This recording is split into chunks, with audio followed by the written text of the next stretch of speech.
Good morning, it's the 5th of March, about 8 a.m. Another very comfortable night in Flea, the little car.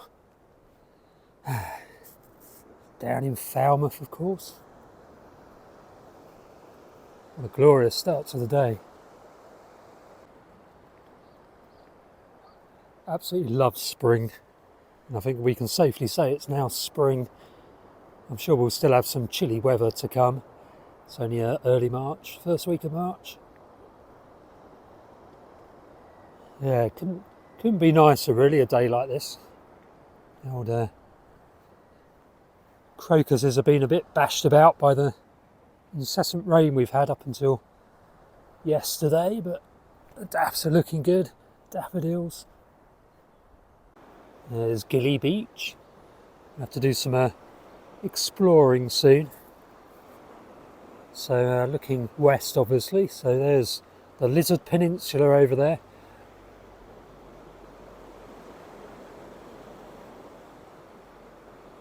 Most southerly point in the UK on the Lizard Point.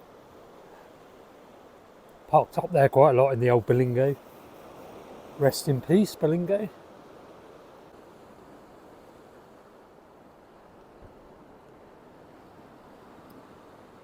And there's Pendennis Head.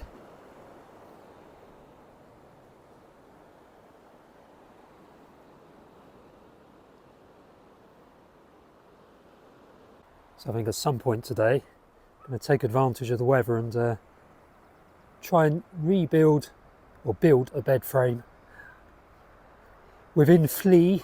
So obviously I sleep along this edge. My little bed is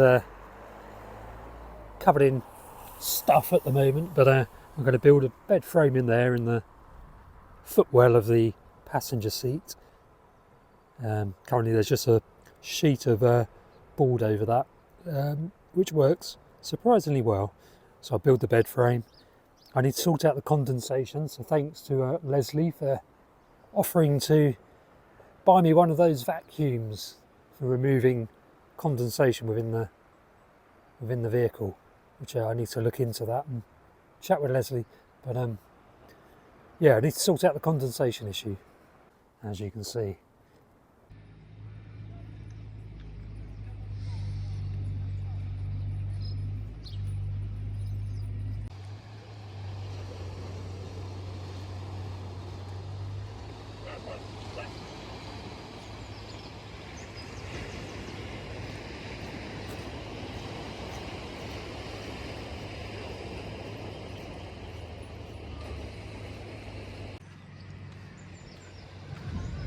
There's a liner, absolutely hideous new tower block.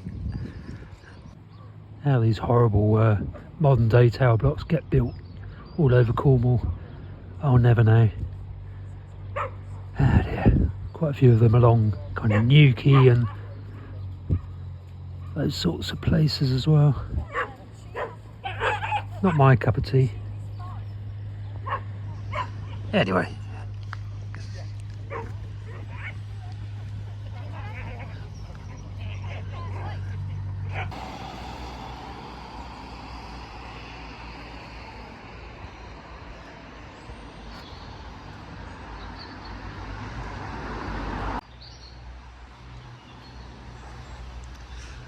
So on today's agenda, I've got to do a bit of work. I'm doing a little project with some farmers, so I need to do a bit of work on that.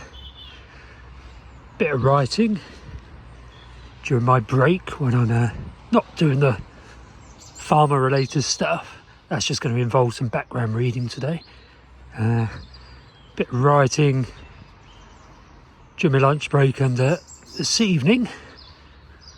And at some point, if there's time, hopefully do a bit of work on the van. Sorry, the car. I still call it a van by habit. It's a micro camper.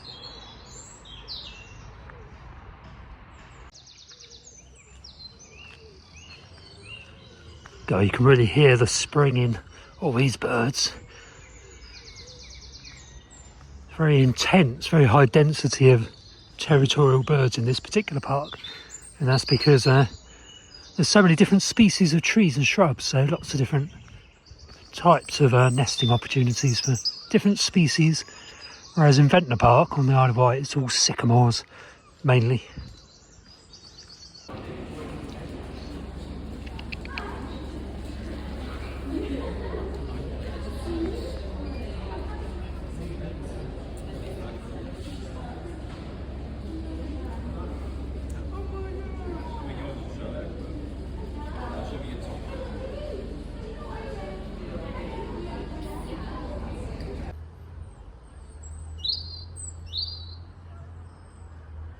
Very loud robin.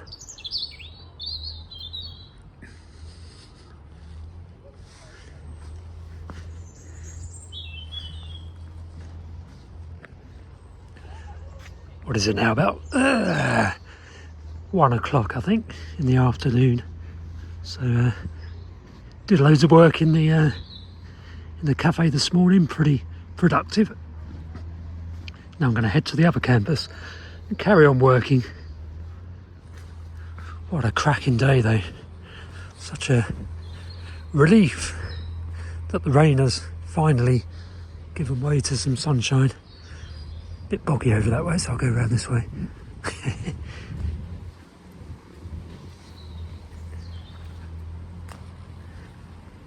It's a lovely little park this. It's only tiny, quite noisy down this end when you get to the road, but it's rather lovely.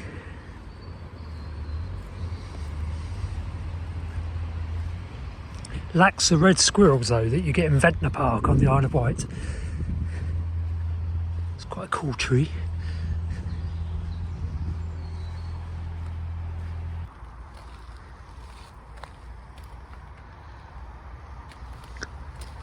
What a jumbled mess. So just to recap, what I need to do is to build the bed here. Kind of took the passenger seat out. Took the back seat out along here. So I've got loads and loads of space, but it's now full of junk. So I'm going to build a unit on this side behind the driver's seat with my cooking and kind of general countertop and that kind of stuff for boiling a kettle and all that sort of thing, and then build a proper bed space in here. There's 7.5 foot roughly, so ample length for me. And yeah, so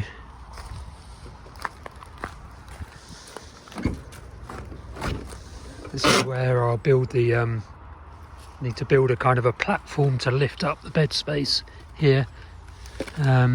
It will just rest on the back of the old what was the back seat, and then there's obviously a hole here where the footwell of the passenger seat went, so I need to build a frame, kind of a decking there for the mattress to lay across, and then the wooden unit over there for the cooking and storage and whatnot. At the moment it's just all dumped in there as a jumbled mess, but I am still able to sleep in here, and it's much more comfortable than the Berlingo van was, believe it or not, although there's less room.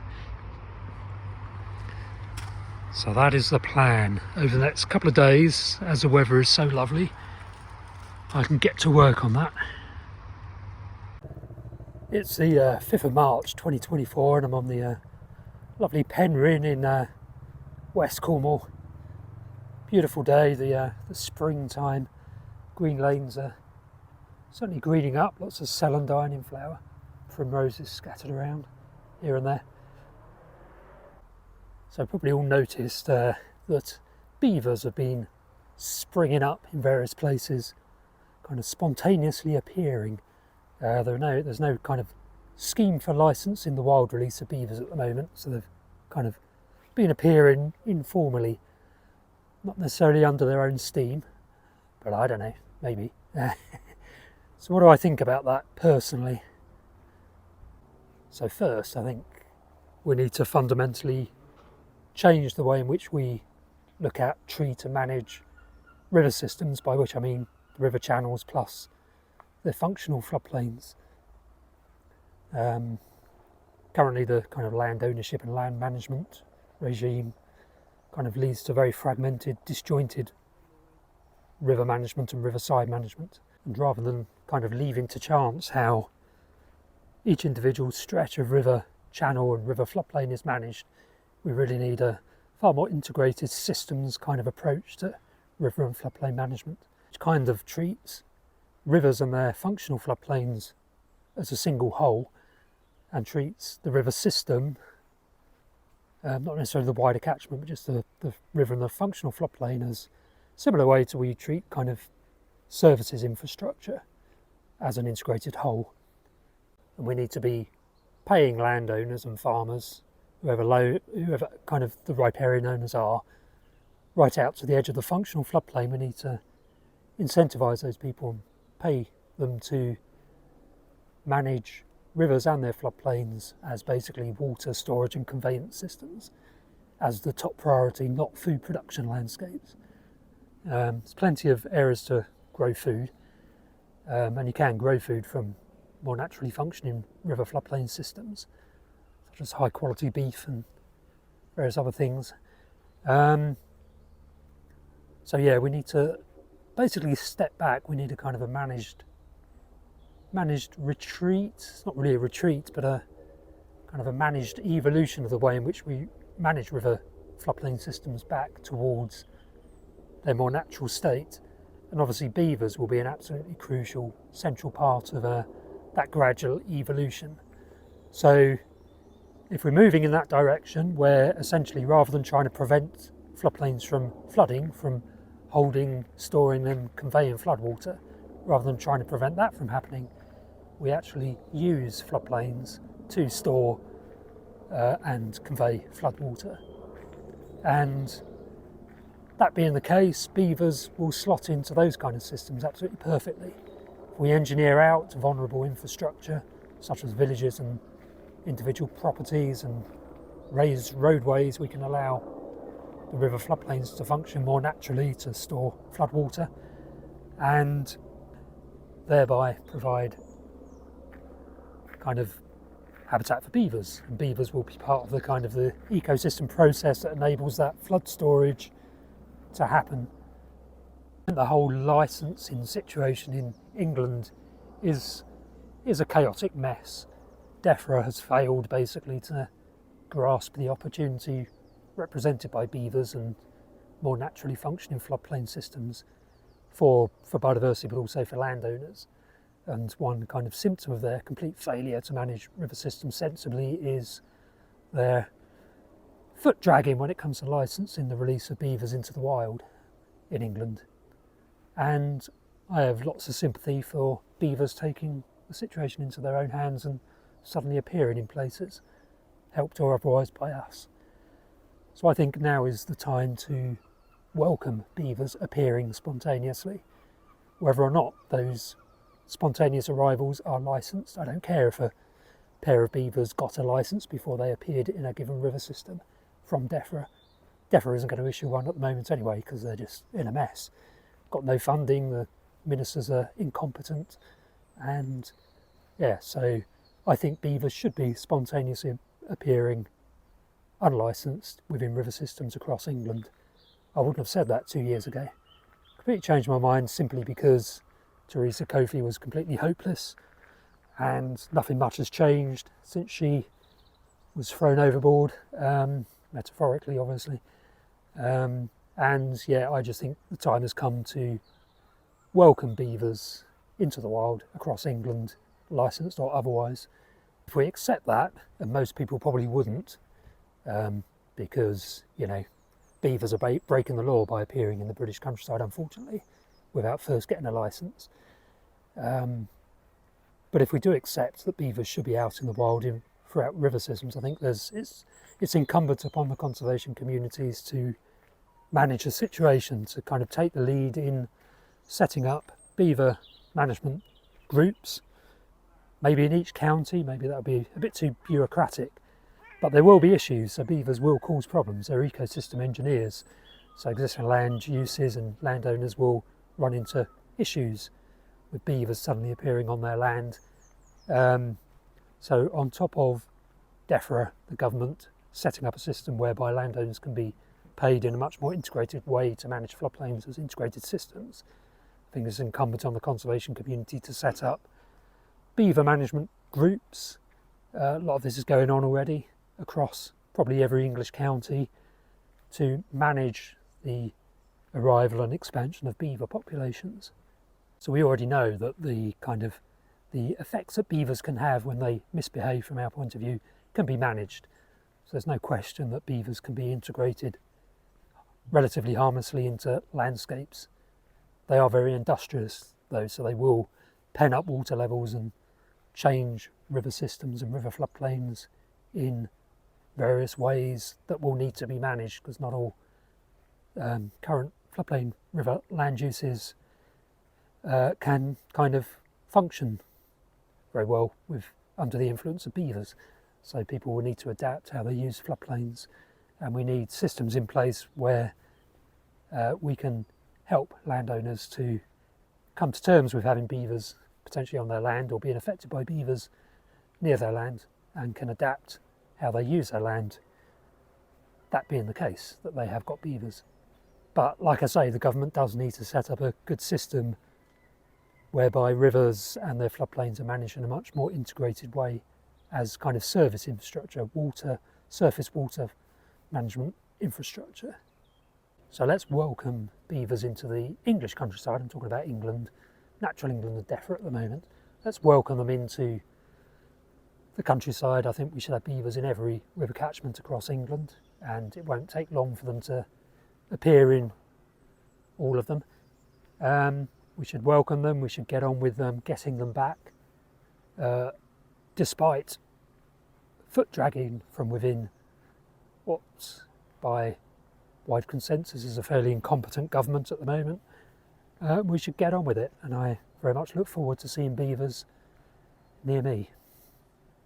Anyway, probably what I'm saying here is just obvious to people who actually work on beavers. I don't.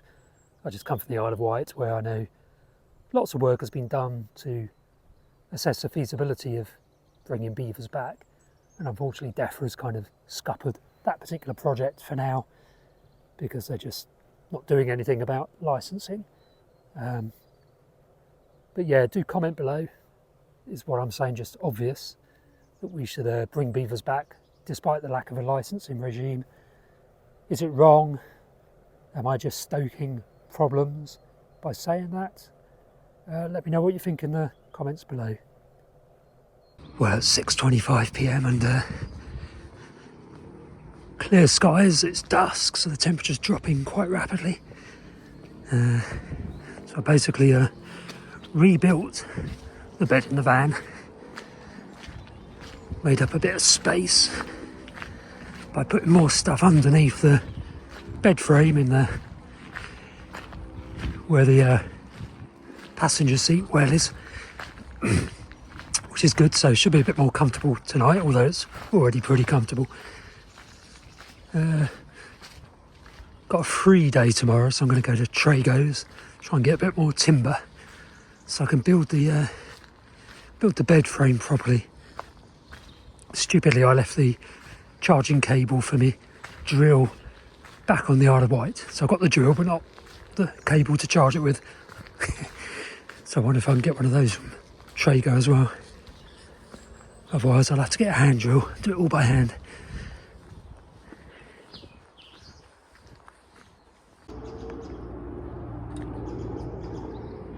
So I won't be surprised if we don't get frost tonight.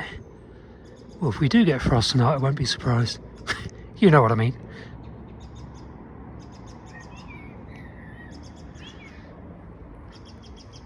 Anyway, I'm going to go back onto campus and do a bit more writing, I think. So do subscribe to the channel, press the like button for the video if you like the video, and read the description below the video, and I'll see you all tomorrow, no doubt.